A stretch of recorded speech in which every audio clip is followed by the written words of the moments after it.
Vayomer Esav Yaakov al itinina min Adom Adom Azeh Ka'ayef Anochi al Ken Kala Shemo Edom. Donc la paracha nous amène ici que Esav revient du champ. Rachid dit là-bas, il revient de ses aventures. De ses aventures, c'est un bonhomme de Sadé, c'est un bonhomme de rue. Il vivait dans l'aventure, il vivait dans la rue, quoi, comme les garçons de rue. Et il revient, il voit Yaakov en train de préparer un plat de lentilles. Et il ne cherche même pas à savoir pourquoi il fait des lentilles.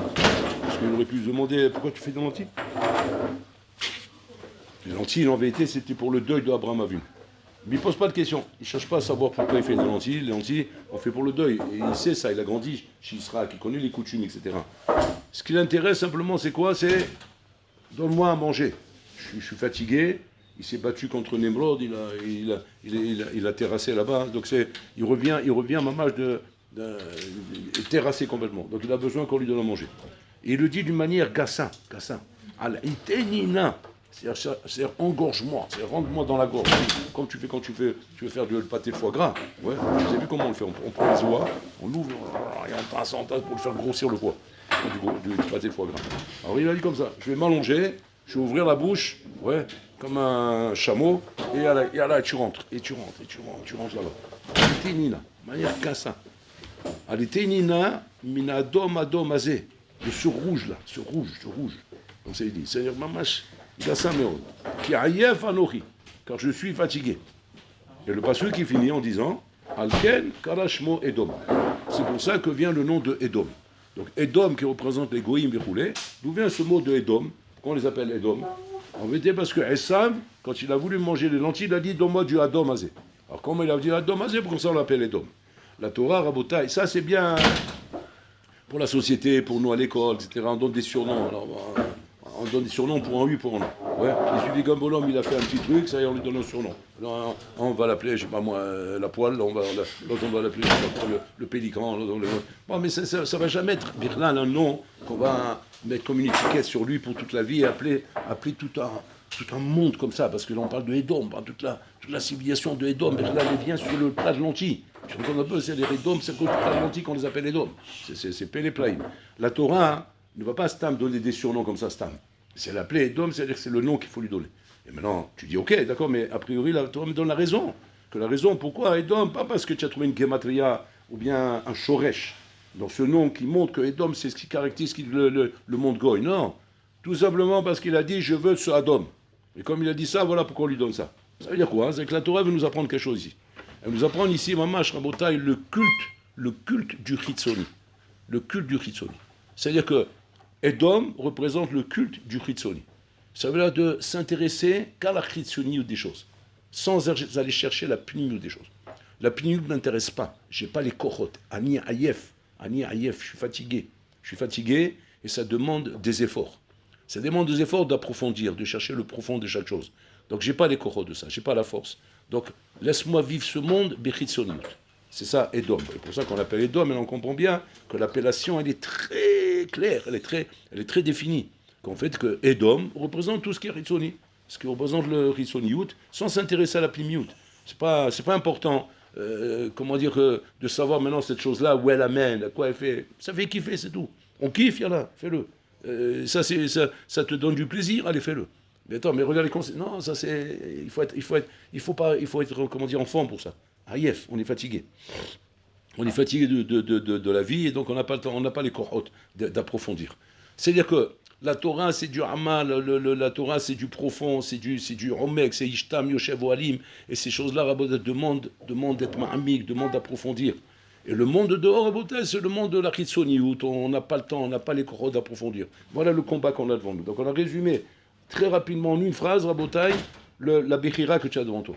C'est-à-dire, soit la Bechira d'aller chercher le monde facile, soit la Bechira d'aller chercher, entre guillemets, le monde compliqué. C'est-à-dire le monde de la Torah où tu dois approfondir. C'est la mik bekol davar. C'est-à-dire que kol davar doit être maman approfondi pour comprendre le fond de chaque chose et que je ne peux pas prendre les choses d'une manière superficielle. C'est-à-dire que même les hashkafot que je vais apprendre dans la Torah, je ne dois pas les prendre d'une manière superficielle. Parce que sinon, elles vont me donner mal au crâne. Au bout d'un moment, je verrai que des interdictions. Je verrai que des issourim. Que des interdictions, et les interdictions, on n'aime pas trop, ça donne mal à la tête. Par contre, pour que ce ne soit pas perçu comme des interdictions, il faut approfondir. Et quand tu approfondir, là tu vois un mode de vie. Tu vois autre chose, tu vois quelque chose d'équilibré, tu vois quelque chose qui est un mode de vie, tu vois, maman, comment dire, un binyan à Adam. Alors sinon, je vais voir que Issour. Alors imaginez-vous le bonhomme en bataille qui est comme Esav. Alors comme Esav, on va se rendre compte que c'est pas une minorité, c'est une majorité. Une majorité qui sont comme Esav. C'est quoi Esav en bataille? Esav, c'est le bonhomme qui veut Olamaba. On sait dans Olamaba, comme nous tous, on veut Olamaba. Seulement, on n'est pas mévater à la Olamazé. On n'est pas prêt de mévater à la Olamazé. Maintenant, ça veut dire être mévater, il ressort de là un autre chat. Pas être mévater à Kavana, se priver du Olamazé. C'est pas ça qu'on parle, parce que Yaakov lui-même, il a dit, quand ils ont fait comment dire, le compromis entre eux, il a dit, tu peux prendre le Olamazé, mais prends-le derrière Torah, fais-le avec le derrière Torah. C'est-à-dire, kiffe, prends, amuse-toi, cours, fais du sport, tourne, va, amuse-toi, saute dans tous les sens. Ah, va la pied derrière Torah. Et à la pied derrière Torah, tu arriveras au Olamaba comme tu le désires. Parce que ça veut le Olamaba. Et ça n'est pas un fou, on n'a pas un Mishuga devant nous que, genre, leur pato mikloum, leur olamaba, l'okloum. Non, il veut olamaba. Seulement, il a un problème chez l'homme au levater à la olamazé. Il n'est pas prêt à pardonner sur olamazé. Et Yaakov lui a expliqué que tu peux très bien avoir olamazé, olamaba. Simplement, que sur olamazé, ça sera un olamazé alpitora. Voilà, alpitora, selon les règles de la Torah. Seulement, pour ça, Rabota, il ne faut pas être haïef. Il ne faut pas être fatigué. C'est-à-dire que si tu es fatigué, même si, en vérité, comment dire, l'idée, tu l'as compris, qu'on peut avoir Olamaba et on peut avoir Olamazé. Mais que ce Olamazé sera un prosdor pour arriver au Traklin. Et ce prosdor, il est très agréable, il a plein de choses, mais qu'ils doivent être régis Alpida Torah. Comme elles sont Alpida Torah, c'est pour ça que ça devient un prosdor. C'est-à-dire que là, Olamazé, les Maasé, si on lui enlève les règles de la Torah, il ressemble à un Traklin. Et donc à ce moment-là, on a la Bechira entre ce Traklin ou le Traklin en haut. Mais comme maintenant on a fait un choix, comme ils savent, parce que Sov, il a grandi dans une famille où on lui a appris que l'Olamaba, c'est une valeur qu'il ne faut pas être mésazel, et c'est une valeur qui est bloquée dans son crâne. Donc par rapport à ça, l'homme est vatrim à la Olamaba. Ah bah l'homme est vatrim à la Olamazé. La baya, c'est quoi? C'est que pour pas être mévater, rebota sur l'Olamaba, ton Olamazé, que tu dois pratiquer selon les lois de la Torah, doit ressembler à un prosdor. C'est ça la baya. On a fait l'équation là. Et c'est quoi un prosdor? Un prosdor, c'est pas le traklin. C'est-à-dire tu n'as pas l'impression de pouvoir tout faire, de pouvoir te donner tout, de pouvoir te permettre tout ce qu'il y a dans ce Olamazé, comme les goïms, Rabotaï. On monte sur des réseaux sociaux, aujourd'hui on a des moyens de communication qui nous montrent à quoi il ressemble le Olamazé. Et quelque part, je peux me frustrer de me dire, et alors et moi? Quoi, je ne peux pas faire tout ça? On dit assourd. Et ça, assourd. Et ça, assourd. Et ça, assourd. Et ça, c'est pas sourd, mais là je café l'interdit. Et ça, comme ça, et ça, comme ça, et ça, comme ça. Et le bonhomme, à un moment, qu'est-ce qu'il voit? Il voit l'Olamazé se retrécir. Mais on te calme de l'autre côté. Le calmant, c'est quoi? Mais t'inquiète pas, tu auras l'Olamaba. D'accord, Olamaba, mais ça a pris ma mort. Moi, je veux vivre, moi, pour l'instant. Et le Rossi l'Ichriot est à Olamazé. Et il n'y a pas moyen de pouvoir être chai sur Olamazé. Yaakov dit oui, Alpida Torah. Et Alpida Torah, c'est forcément un prosor. Parce que je l'aurais dû. Maintenant, si jamais ce malach-là, tu ne le fais pas en étant ma'amik, si tu ne le fais pas en approfondissant, impossible. Impossible qu'un homme arrive à accepter de rendre son Olamazé un prosor. Impossible. Ouais, il faut approfondir pour ça. Même les Gdolim, qu'on les a vus vivre une vie de prichout, c'est-à-dire complètement privé, où on les voit comme ça, vivre dans des deux pièces comme ça, genre avec les balatos cassés, etc. Les gens qui vivent dans une ma'ara, pour ainsi dire. Ils vivent dans une ma'ara à Botaï.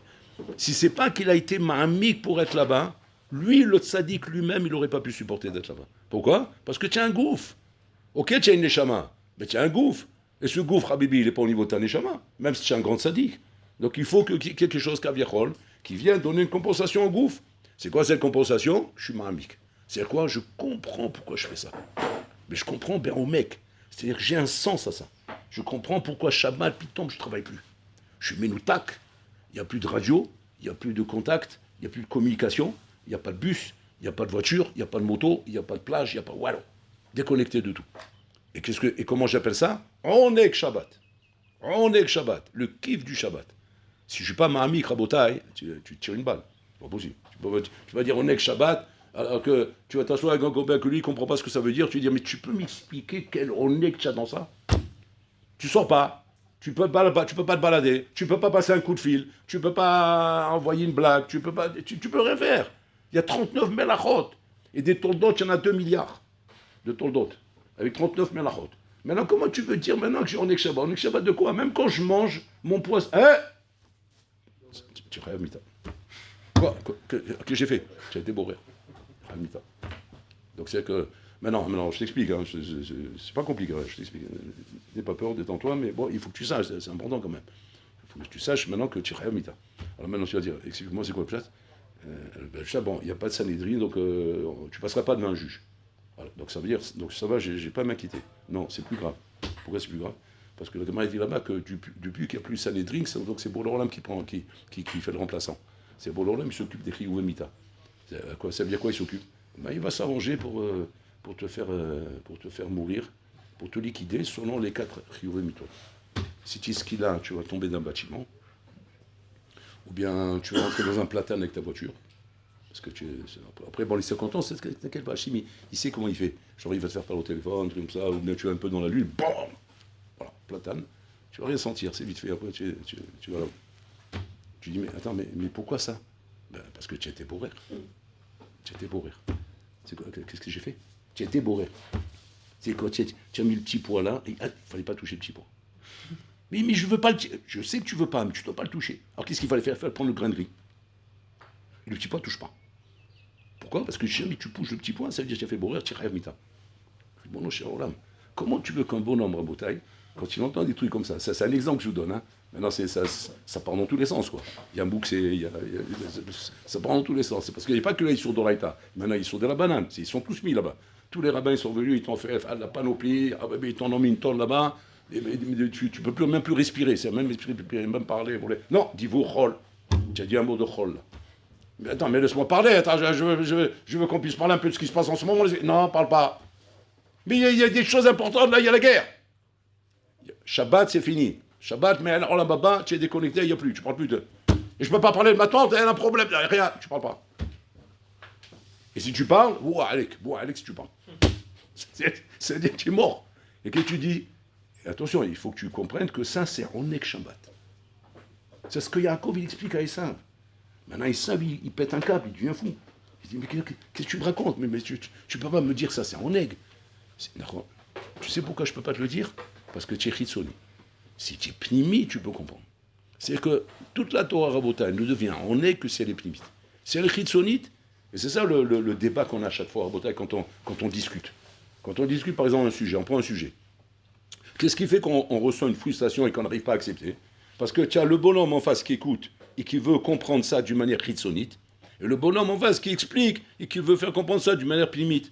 Alors, quand tu es Yaakov Avinu et tu viens avec une guicha pnimite, c'est-à-dire que tu approfondis, alors là, tu comprends que la vie elle est belle quand on est Ishtam Yoshev Oalim.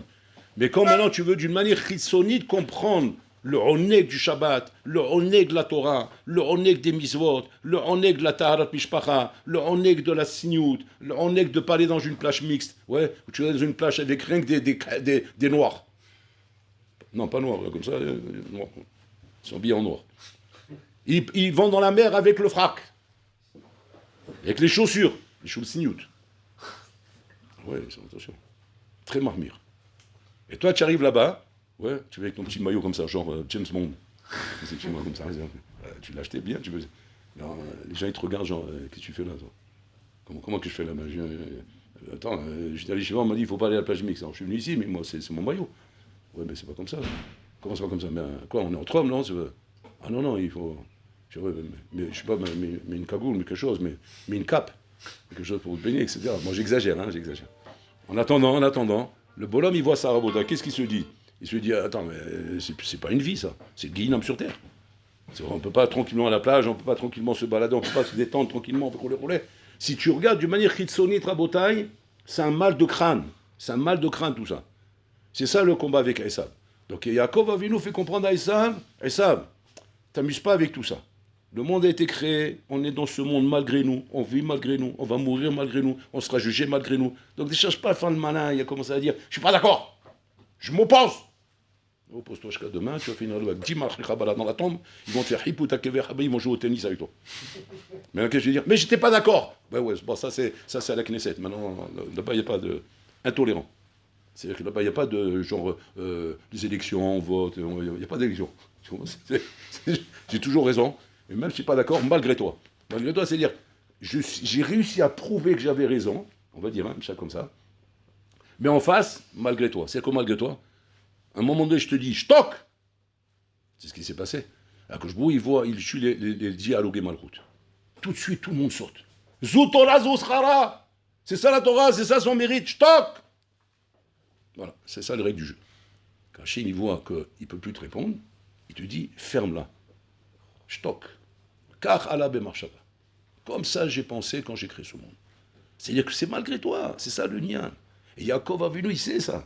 Donc il lui dit à Esav, au contraire, il lui donne un bon conseil à Esav. Il dit Esav, t'amuses pas avec ça. On n'est pas dans notre monde, c'est pas à nous ce monde. On nous projette ici. Et on nous projette dans un malar où on doit faire attention jusqu'au bout de ne pas faire d'erreur parce que sinon on se prend un platane. Donc c'est-à-dire que, soi-disant, ce que toi, Bechitsunu, tu appelles la liberté, c'est pas la liberté ici, il n'y a pas de liberté. C'est tout intolérant. Bepinimiout, il y a la liberté. Tu es un ben cholim quand tu regardes Bepinimiout. Quand tu regardes Bechitsuniut, tu es un esclave, tu es un prisonnier, tu es en cheville, tu es un otage, quoi. Mais où ça se passe vraiment Bepinimiout. Et donc ce qu'il lui dit à Esav, il lui dit, Pachout, pratique, on l'a masé avec la Torah. Maintenant, Esav, il ne peut pas. Et dans le côté, il n'est pas mévater. Et là, la Torah nous dit, c'est quoi? Il srank au Ev et Esav. Pour le mais comment il peut aimer un bonhomme pareil? C'est un malade. C'est-à-dire qu'il ne veut pas être mévater à la Olamazé, au Zé Olamaba, et avec ça, il aime, mais qu'est-ce qu'il aime chez lui? Mata au Evetzlo. Qu'est-ce que tu peux aimer chez Esav? Impossible de comprendre, Botaï. Maintenant, le seul chat que trouvent les Chazal, c'est quoi? Saïd Bepiv. C'est il roule son père. Alors, quand tu dis tu roules ton père, parce que ton père, c'est un mécano. Tu vois, il travaille à la chaîne, là-bas, les 3-8, etc. Il n'a pas fait d'études, le pauvre. C'est un illettré, il ne sait pas lire, il ne sait pas compter. C'est un melon, quoi. C'est un melon, ton père. Je ne dis pas ton père, toi, c'est ton père. Ouais.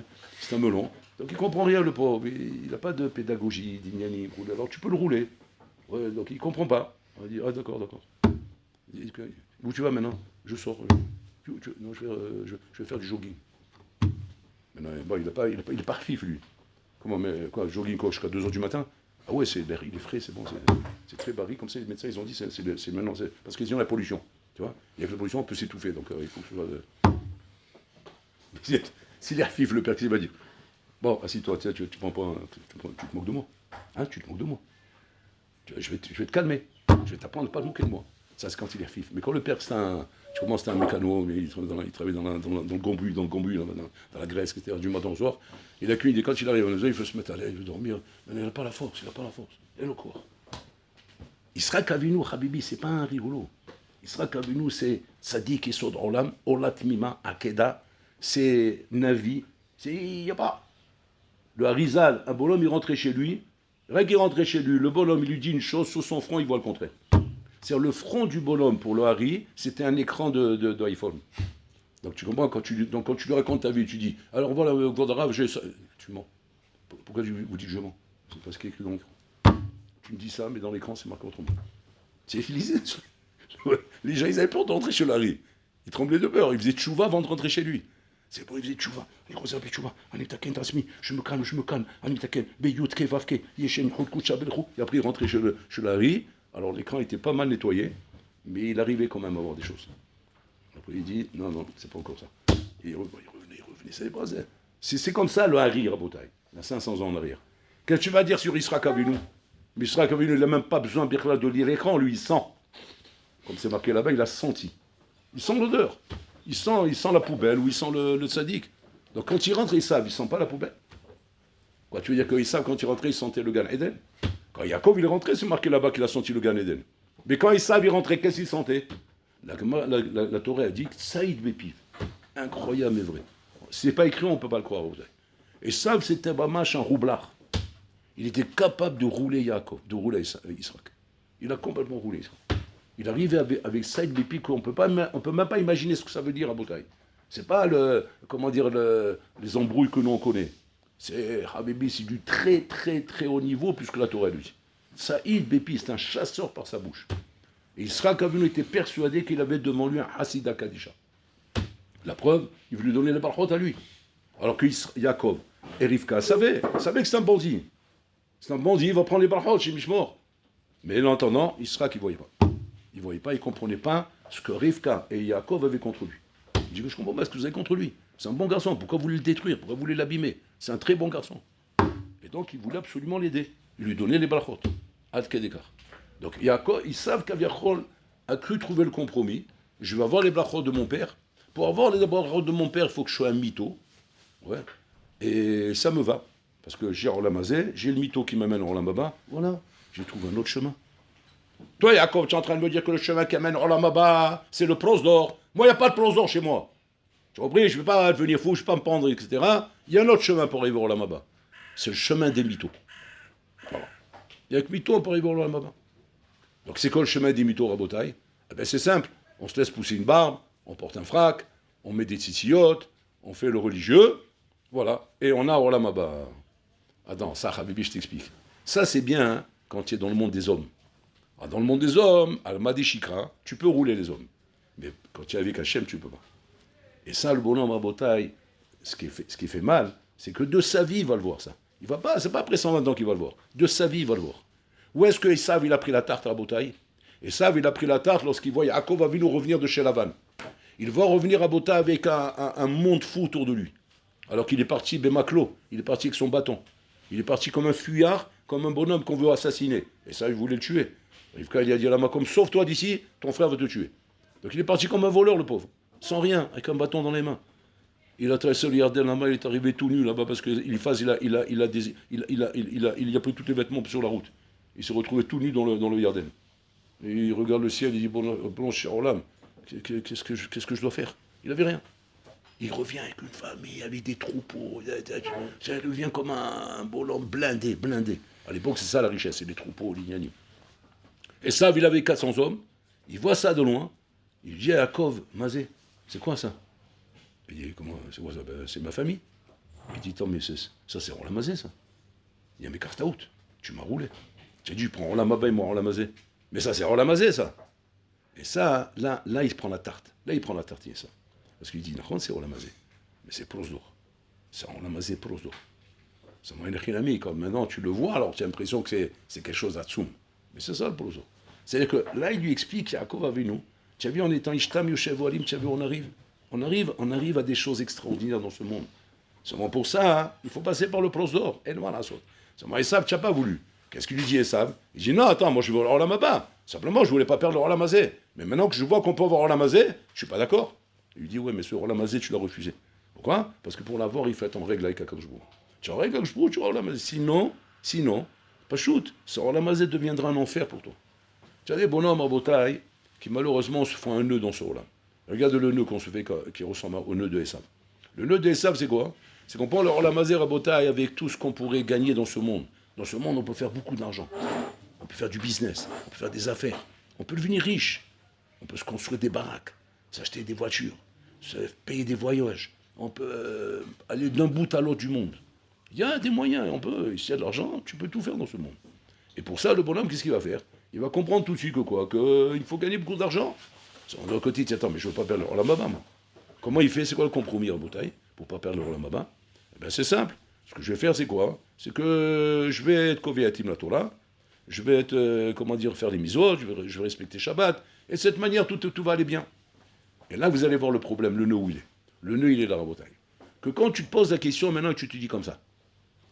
La parnassa, la bracha qu'il y a dans la parnassa, la slacha que l'homme il aura, s'il fait par la guide du bon business, il gagne beaucoup d'argent. Ouais. Ça, comment ça s'appelle ça? Ça s'appelle bracha ou klala? Alors, tout le monde va te dire, c'est bracha. C'est bracha. Et pourtant, la Torah appelle ça klala. Où est-ce qu'on voit que la Torah appelle ça klala? La klala de Adam Arishon. La Torah appelle ce qu'un homme doit travailler et gagner, la Torah appelle ça klala. Oh, cher Olam. Si je regarde ça d'une manière chitsoni, je ne comprends pas. Il faut regarder d'une manière plimite. Ouais, c'est quoi la klala? La klala, c'est pas chou, Rabotai. Ce monde-là va te donner envie de vouloir t'enrichir, de vouloir gagner beaucoup d'argent. Comme ça, parce qu'avec ça, tu vois que tu as des moyens, que tu peux te payer les plus belles vacances du monde, les plus beaux trucs du monde, rouler. Mais ça, c'est le côté chitsoni des choses. C'est quoi le côté plimi? C'est le temps que ça t'a pris, Habib. C'est du temps, tout ça. Une fois, Havetz Chaim, il est arrivé chez un milliardaire. Il est venu le voir pour qu'il fasse un don pour la Yeshiva de Radin, qui était en catastrophe, elle allait fermer la Yeshiva. Il rentre chez le bonhomme, et le bonhomme, il reçoit le rat, bien sûr, avec respect, c'est le Havetz Chaim, c'est pas ça. Et donc, il rentre chez le Havetz Chaim. Une fois qu'il rentre chez le Havetz Chaim, il voit qu'il regarde les murs, il regarde par terre, il regarde autour de lui. Alors, le bonhomme qui est là-bas, le riche, il regarde, il Il dit, vous contemplez, vous êtes connaisseur, je vois. Il dit, connaisseur de quoi? Ben, regardez, vous regardez les murs. Il y a des tentures, c'est très cher tout ça. Ça coûte très très cher ce que j'ai sur les murs. Et vous regardez les tapis, c'est très très cher ces tapis. Et vous regardez les bibelots, c'est très très cher. Tout ce qu'il y a ici, Habibi, c'est des pièces de musée. Je vois que vous êtes connaisseur, vous regardez. Il dit, non, c'est pas ça que je regardais. Alors, il dit, qu'est-ce que vous regardiez? Il dit, j'étais étonné de voir un bonhomme qui tapisse sa maison, qui embellit sa maison avec des tapines de Gemara. Avec des pages de Gemara. Alors le bonhomme, il regarde, il dit, vous voyez des pages de Gemara ici? Mais c'est pas des pages de Gemara. Ça, c'est tenture, un tel, dernier cri qui coûte je sais pas combien le mètre carré. Et ça, c'est ça, et ça, c'est ça. Il lui fait tout un mal, un inventaire. Il dit, oui, c'est ce que je disais. C'est des tapines de Gemara. Tu m'expliques la hitsonnier des choses, mais moi je t'explique la plimio des choses. La plimio des choses, Habibi, si jamais tu vas quitter ce monde après 120 ans, et que tu vas quitter ce monde comme un bourricot, un amares, qui n'a rien étudié, qui ne connaît même pas une table de Gemara, qui ne connaît même pas un Chumash, qui ne connaît même pas un Rashi, qui ne connaît même pas un Ramban, qui ne connaît pas Pashut, qui ne connaît pas sa Torah. Mais pourquoi il ne connaît pas la Torah? Parce que Pashut, Rabotai, il s'est enseveli dans la klala de Adam Arishon. La klala, elle est là, elle est là, Rabotai, il faut être racham et piquéard pour s'en servir le moins possible. Parce que c'est une klala. Donc il faut du cerveau, il ne faut pas des pieds. Et que dès que Baruch Hashem, tu arrives à savoir faire la part des choses, et savoir t'adonner à la Torah, tout en ayant un boulot qui peut faire gagner de l'argent, ça suffit largement. M'explique? Tu n'as pas besoin de plus que ça. Tu n'as pas besoin de plus que ça. Tu vas dire quoi? Alors c'est quoi la bracha? Alors je t'ai expliqué c'est quoi la bracha. La bracha, c'est que tu ouvres un business que en 3 heures, comme dit le Rambam, tu vas gagner des millions. Voilà, ça c'est une bracha. Et qu'à côté de ça, tu étudies 9 heures. Parce que le Rambam, il donne le céder du Balabait. Pas de la vraie, hein. C'est pas les horaires d'Avrichim. Alors que les horaires, c'est les horaires d'Avrichim, ça. Et tu dis, c'est les horaires d'un Balabait. Un Balabait, il ouvre un business, il travaille 3 heures, ouais, il explose, il étudie 9 heures. Ça, c'est le céder d'un Balabait. Un bonhomme comme ça peut dire, j'ai la bracha. Mais si le bonhomme te raconte qu'il travaille 9 heures pour gagner des millions, il étudie 3 heures, c'est une klala. Pourquoi? Parce qu'Hachem, il n'a pas besoin que tu travailles 9 heures pour te donner autant d'argent. Hachem peut te donner de l'argent avec 3 heures. Alors là, c'est lui qui donne l'argent, c'est lui le banquier. Il n'a pas besoin de tellement d'heures pour te délivrer autant d'argent. Et là, c'est que toi, les maaseh, beder shadam oselechet molichimoto, tu t'es bloqué le crâne que quoi? Qu'il faut 9 heures. Il faut 9 heures parce que tu as beaucoup de rasaki, tu as beaucoup d'affaires. Alors d'un côté, tu dis, mais j'ai de la bracha, regardez ce que je ramasse. Et ouais, je fais des dons aux chivotes. Et grâce à moi, les chivotes, elles mangent. Regardez ce que je donne, ce que à droite. Stam, tu t'es donné un moré éther. Tu t'es trouvé un moré éther. Pour dire, je donne aux yeshivot. Bon, non, mais il n'a pas besoin de ça. Avec 3 heures, tu peux faire autant de business que ça, Rabotai. J'ai un ami à l'Yeshivat Mir. Yeshivat Mir, hein, ici à Jérusalem. C'est un ancien d'Aix-les-Bains. Il étudiait à l'Yeshivat de Mir. Ce bonhomme-là, il est arrivé en Israël. Ouais, il a débloqué des fonds. Il a pu, avec sa famille, à droite à gauche, rouler. Il a dit, voilà, moi je veux faire mon alia. Alors tout le monde a paniqué. L'alia, mais c'est compliqué, la prendre en Israël, tu vas mourir. Si on a de la tête, on n'a pas besoin de jambes. J'ai de la tête. Qu'est-ce qu'il a fait? Il a débloqué des fonds à droite à gauche comme ça, rouler. Il a ouvert des cliniques dentaires. Des cliniques dentaires. C'est quoi des cliniques dentaires? C'est des cabinets dentaires. Tu as des dentistes qui arrivent, ils n'ont pas tout de suite les moyens de pouvoir se faire une clinique. Alors lui, toute la clinique, il te met là-bas par clinique 3 dentistes. Comme ça. Il en a ouvert comme ça une dizaine. Une dizaine de cliniques dentaires. Il a ouvert comme ça. Le bonhomme, il s'assoit à Mir, il étudie toute la journée. Ouais. Il vient ramasser les chèques à la fin du mois. Et le bonhomme, ça, il gagne de l'argent. Ça, c'est la bracha. Ça, c'est une bracha. Parce que ce bonhomme, effectivement, on lui a donné la chokhma de trouver, une idée qui va te faire gagner de l'argent facilement et que tu vas pouvoir s'asseoir étudier. Mais ça existe, ça. C'est ça la bracha, Rabotai. Mais la bracha, quand un bonhomme, il te dit qu'il travaille, Rabotai, comme un nègre, du matin au soir, pour gagner sa vie, et qu'à cause de ça, il doit étudier qu'1 heure ou 2, c'est bien, il ne faut pas mal juger, c'est très bien. Il est kovetim la Torah. Mais c'est la klala. Kovetim la Torah. Tu es kovetim la Torah. Pourquoi on va dire qu'avant tu es kovetim la Torah? Voilà ma klala kazot. Pourquoi tu es tellement enseveli dans ta klala? Maintenant, qu'est-ce qu'il va te dire? Mais c'est la vie, c'est comme ça que votre Rav. C'est pas vrai tout ça, c'est nous qu'on s'est fait tout ça, Rabotai. C'est ce que Yaakov explique à Esav. Tu n'as pas besoin de tout ça. Tu as l'oseret kol advarim ele. Ça suffit simplement, de savoir donner à la part des choses, de comprendre que c'est Hachem qui dirige ce monde, ça c'est le regard approfondi, et on met des choses, et tu verras comment la bracha elle vient. Mais si jamais tu ne vas pas comme ça, et si jamais tu laisses l'Olam te mentir, parce que c'est Alma des Chikra, et qu'à cause de ça, tu vas être obligé maintenant de faire le nègre du matin au soir pour pouvoir amener la parnasse à la maison, eh bien tu vas vivre une vie de klala, Habibi. Ou tu vas être kovéatim la Torah, tu vas être kovéatim la Torah. Mais c'est dommage d'être obligé d'être tellement pris par le chomer, tellement pris par le matériel, Rabotai. Voilà, toute la baille, elle est là. Ça, c'est l'histoire de Edom, Rabotai. Edom, sa cloute chitsonite, automatiquement vit chitsonite. Tu regardes chitsonite, tu vis chitsonite. Et quand tu vis chitsonite, tu enverses tout. La klala devient la bracha devient la klala. Tu verses tout, après tu te demandes pourquoi c'est comme ça. Chez nous,